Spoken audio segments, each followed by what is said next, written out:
It's the beginning of the end. 2 days after the raid, Tracy Dush and more than 2,000 other TBW employees are greeted with a mass email. It said, basically, due to circumstances beyond our control, this is going to be your last day. We're shutting down permanently. I'm telling you, people were crying. They were distraught. We had literally that afternoon, this was 2 o'clock, to get our stuff packed and leave.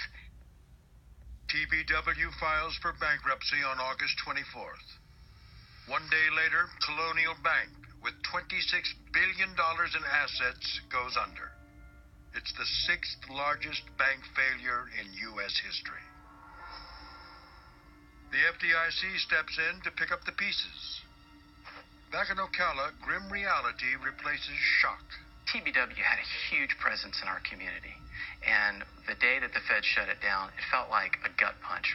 It had tremendous ripple effects. Everyone in Ocala knows someone out of work because of Lee Farkas. In the Dush family, Tracy and her 2 children go into survival mode. All of a sudden, 3 of us are out of work, and money gets tight really quick. We were already in a bad economy. Florida was one of the worst states in the United States at that time, so it was out of the frying pan into the fire, People would go, is there anything I can do for you? Yeah, you can pray. I don't know if I'm going to have food tomorrow. I need something, a small job, a babysitting gig. I'll clean your house. Anything. TBW's fallout has left a wake of foreclosure nightmares for homeowners around the country. We still get calls fairly often from people who took out a mortgage, and that mortgage ended up at Taylor Bean and was somehow eventually packaged up and into securities. They have no idea what is the status of their mortgage.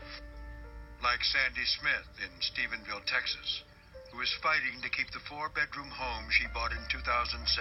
We found out later that Taylor Bean and Whitaker didn't really own our mortgage like we were told they did.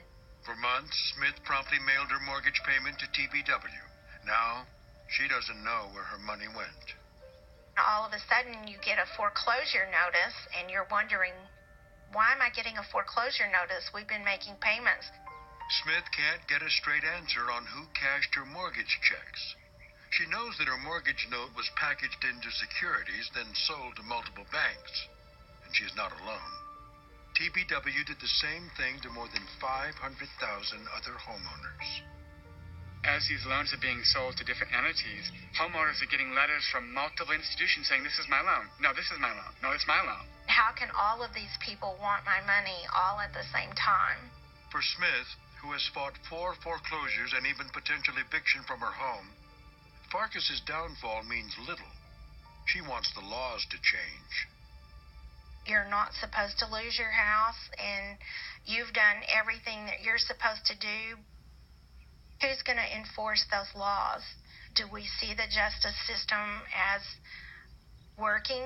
No, absolutely not.